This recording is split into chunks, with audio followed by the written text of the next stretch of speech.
हरिश्चंद्र राजा माझा शत्रुधीर होता. तो काही सोपा नव्हता. पण त्या टायमाला हरिश्चंद्र राजाच्या घरी ब्रह्मदेवाचा पुत्र नारद आला आणि त्या नारदाने कैलासमध्ये जाऊन वाहवा केली. हरिश्चंद्र राजासारखा सत्वधीर अजिबात कोणी नाही. रागाला विश्वामित्राला आणि विश्वामित्र काय आपण म्हटलं आणि गुरुला सांभाळले. गुरु हरिश्चंद्र राजापेक्षा सत्वधीर मी आहे. सुईच्या टोकावरती मी तपश्चर्या केली 60,000 वर्षे. हरिश्चंद्र राजाचं सत्व घेऊन नारदाला सांगितलं त्या हरिश्चंद्र राजाचं सत्वाचं का पण माशीच्या परा इतकंही तुला मिळणार नाही. मग हरिश्चंद्र राजाला राज्य दान केलं पण सत्व दिलं नाही. काशी खंडामध्ये हरिश्चंद्र राजा आणि विधानबाळ आणि त्यांची पत्नी तारामती यांची विक्री काशीमध्ये केली आणि 3.5 आऊट सवर्ण घेतली. म्हणून कर्माने कुठे नेलं हरिश्चंद्राला? काशीमध्ये. बाबा काशीला गेले ना तुम्ही गेले ना? आणि त्या काशीमध्ये हरिश्चंद्र राजा भूमीला राखण होता. आता आपल्याकडे आता नाही नीती. पहिली कर असायची. 1 रुपया कर घ्यायचा तर तो मुर्दा जाळू द्यायचा ना जाऊ द्यायचा नाही. मग हरिश्चंद्र राजा त्या डोमे महाराजच्या घरी कामाला होता आणि त्या डोमे महाराजच्या घरी चाकरी करायचे. एका दिवशी हरिश्चंद्र राजाचाच मुलगा मेला. म्हणजे मावाचं खरोखर नाही. विश्वामित्र मावाचा सर्प झाला. हरिश्चंद्र राजाच्या मुलाला चावला. तारामतीने बाळ घेतलं मशन भूमीत गेले. तिथे हरिश्चंद्र राजा बसलेला होता. जर मी माझा नवरा म्हणावा तर माझा सत्व जाईल, उपयोग होणार नाही. मग ती तारामती नवऱ्याला म्हणायला लागली, भाऊ ओ दादा माझा मुलगा मरण पावला, मला काडीची पेटी द्या. म्हणे बाई नवरा बायकोला म्हणतो, बाई माझा मालक आल्याशिवाय तुझ्या पोराला जाळायची अथॉरिटी माझ्याकडे नाही. आजही गेलं 108 मुरडे अजूनही काशीत जातात का हो?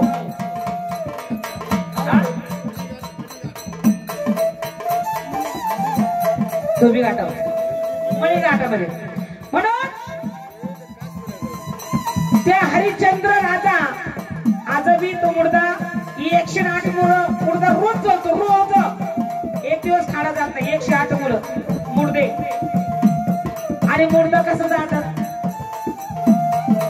आपण मासा कसा पाहिजे उलटा पालटा केला की दिले लाट मारली की चालला समुद्रावर.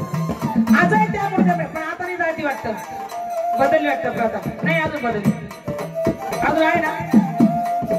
बंद केलं ना अतिउत्तम झालं. नंतर असं हरपडायचं, लात मारायची, डाव्या हात पायाचा अंगठा लावायचा, मुर्दा लुटून द्यायचा. अजून त्या काशीमध्ये चालू होतं. आता बंद झालं असं आपल्याला नाही सांगता येत.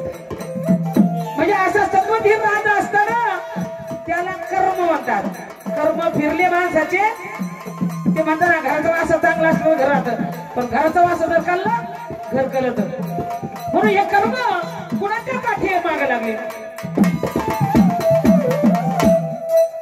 आर्य दशरथाच्या रे पाठी लागले. आर्य पाटे करी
शिकार खेळल्याशिवाय त्याला करमत नव्हतं आणि राजा दशरथ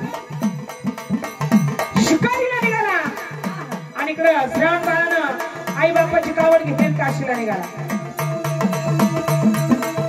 आणि काशीला जात असताना दुधानी तळ लागलं दुधानी तळ आणि दुधानी तळ जवळ राहताना आई बाप म्हणायला लागले श्रावणा अरे मला फार तहान लागली बाळा मला पाणी वाचावं म्हणून त्या श्रावण बाळानं आई बापाची कावड झाडून अटकवली चरवी घेतली आणि त्या दुधानी तळावरती पाणी आणण्याकरता गेला श्रावण बाळ लक्ष दे बघा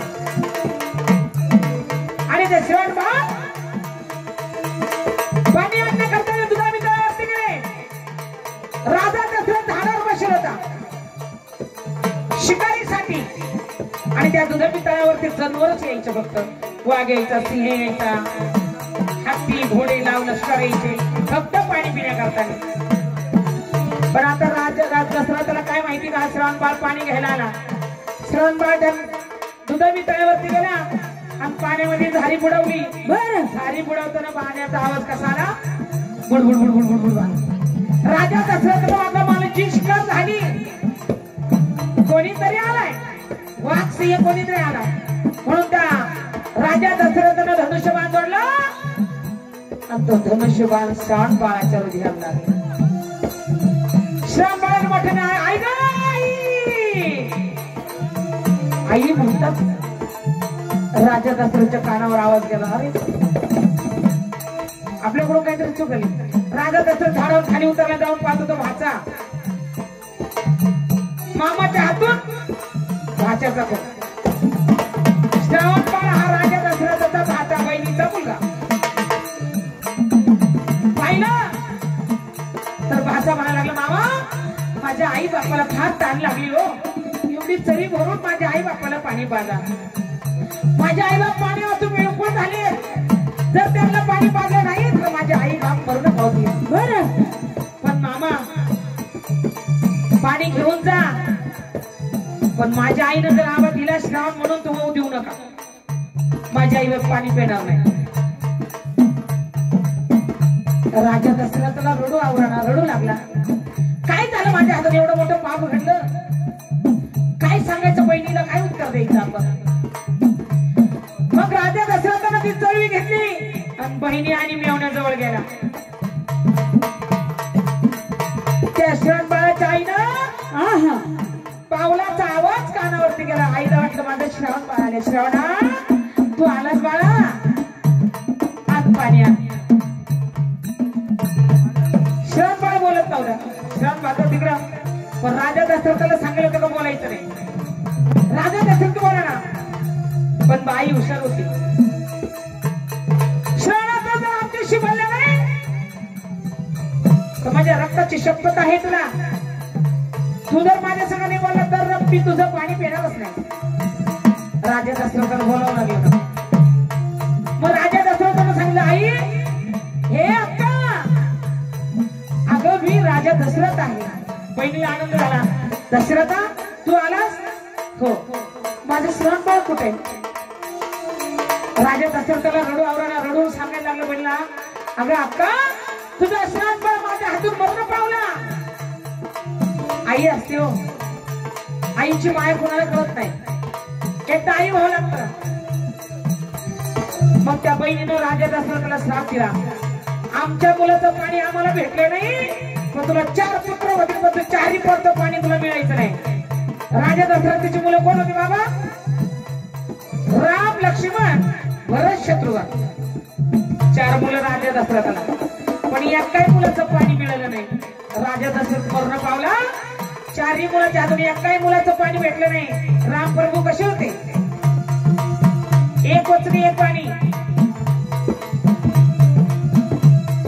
श्रीराम प्रभू वनवासाला निघाले. राजा दशरथांची कैकेयीने सांगितलं, माझ्या भक्ताला गादीवर बसवा, रामाला वनवासाला पाठवा.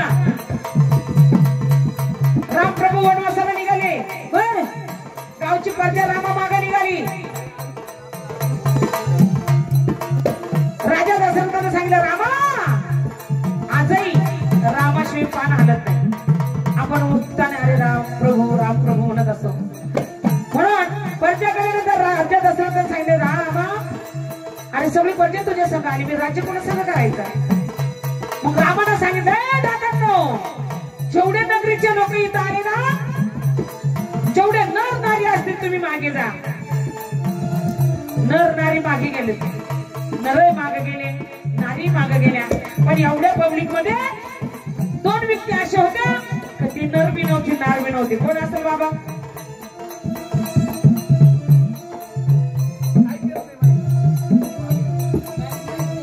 तुम्हाला मी सांगतो.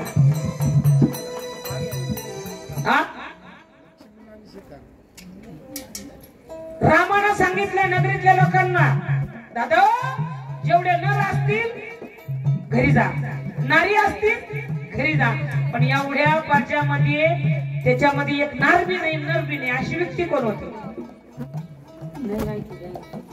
कोण असेल बाबा? नाही माहिती. कहाँ गया तो बोले कहीं नहीं, क्या लाया तो बोले कुछ भी नहीं. आज तक चालत. म्हणून एवढ्या पब्लिक मध्ये 2 इजडे होते. ती इजडे नर आहे का, नार आहे का, आहे का? ते 2 इजडे रामप्रभू 14 वर्ष वनवासाला गेले, तर ती इजडे शिवावर उभे होते, खाली सुद्धा बसले नव्हते. मग रामापेक्षा तपश्चर्या कोणाची झाली जास्त? त्यांची झाली काय? रामप्रभू परत आले, ते 2 तिथं वारुळ आलं, शरीरावर वारुळ आलं, पण त्यांनी तपश्चर्या कशी करते? जय श्रीराम श्रीराम श्रीराम श्रीराम श्रीराम. त्या वारुळातून आवाज आला, कोण पण आपल्या ह्या वारुळामध्ये कोण आहे? मग रामानं पाहिलं आणि काय दादा ना तुम्ही इथे काय करता? तुमच्यावर वारुळ चढलं.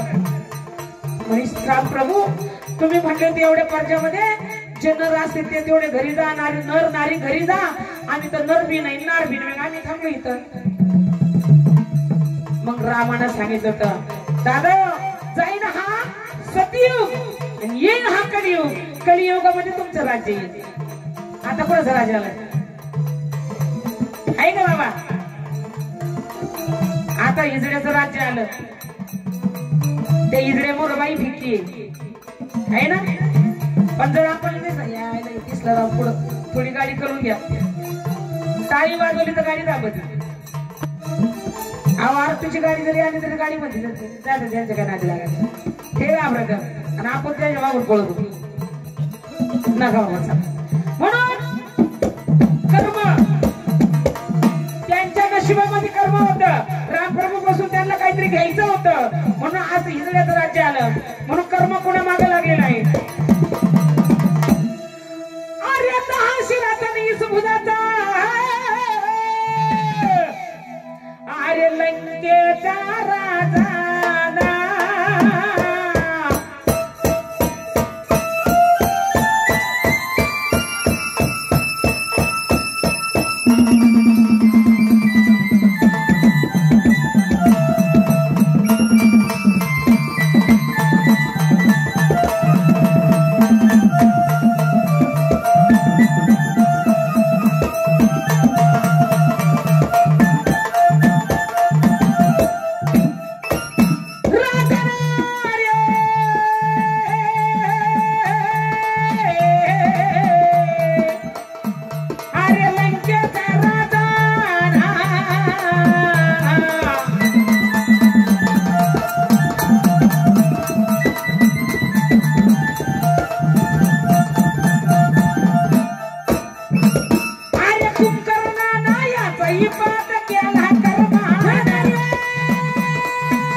सोन्या चांदीची तांब्या पितळाची नगरी होती.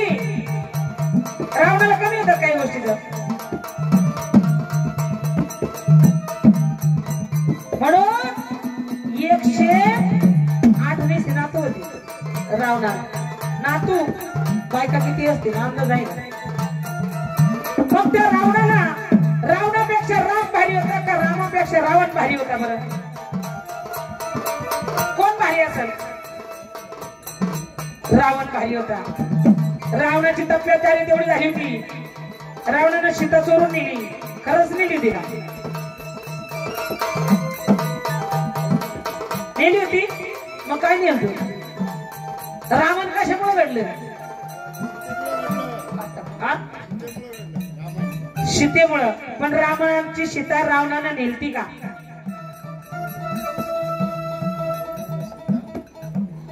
कपटी रावणानं सीता नेली होती का? सीता गेलती का रावणा सगळं?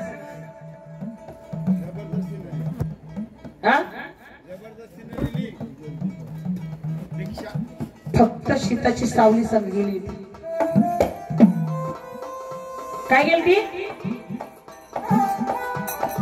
सीताची मावाची सावली गेली. ते रामायण घडवायचं होतं. रामाच्या हातून रावणाला मारायचं होतं. म्हणून हे रामायण घडलं. युद्ध चालू होत. कुणाचं? रामाची प्रजा आणि रावणाची प्रजा. सगळेच असं तुम्हाला युद्ध चालले. त्याला माफ नाही.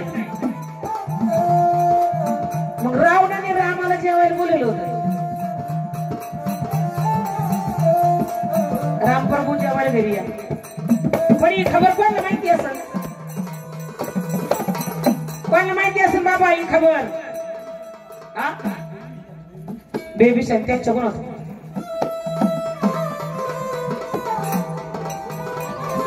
बेबी शाळेमुळे ते एवढं झालं ना. आता कसं काय? अहो रामाचं आणि रावणाचं युद्ध चालू होत. त्या युद्धामध्ये सांगितलं रावणानं, रामप्रभू माझ्या घरी जेवायला चला. आणि राम जेवायला रावणाच्या घरी गेला. बजरंग बली चाचण झाला. रामाच्या डोळ्यात जाऊन बसला. ना कळलं सुद्धा नाही. बजरंग बली चाचण ही बारका चाचण होतो आपण. चाचणावानी रामाच्या डोळ्यात जाऊन बसला होता तो. हे फक्त रामालाच माहिती होतं आपले सगळं कोण आला. ज्या टायमाला जेवायला बसले तर रामप्रभूने सांगितलं, हनुमंत राया आता उतरा खाली म्हणे. जड झाले डोळ्याला. खाली येऊन बसा. सगळी श्रीरामाची मनापासून भक्ती करणारा भक्त कोण भाऊ? बजरंग बली.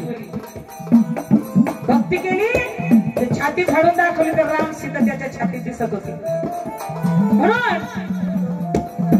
हे कर्म माणसाला पुढे घेऊन जातं म्हणून कळत नाही. अजून कर्म कोणाच्या पाठीमागे लागले बाबा. अरे शामना कुलच्या पाची पांडव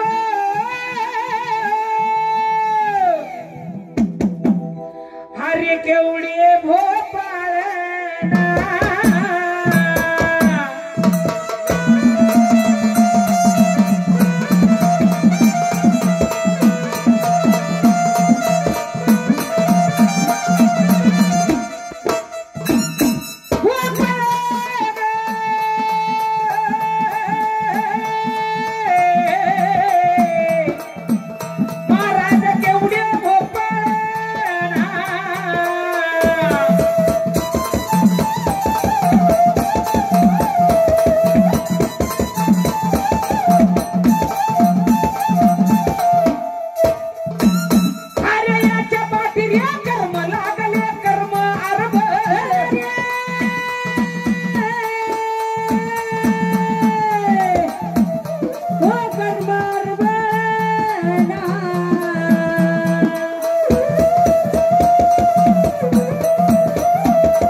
कर्म लागले कर्म आरबळ पाची पाठामध्ये एकच होती द्रौपदी त्यांना बाकीला बायका भेटत नव्हत्या कर्म दोघांची ती पाच जणांची म्हणून 5 जणांमध्ये एक बायको म्हणून असे हे माणसाला कर्म कुठे नेतील याचं सांगता येत नाही म्हणून ते कर्म लागली पुण्याच्या पाठीमाग हा अरे इक्रमाच्या पाठी लागले अरे पहात्या करे म्हणा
छोटीशी खंडवर राहायचे कथा आता 3 साडेतीन झाली असते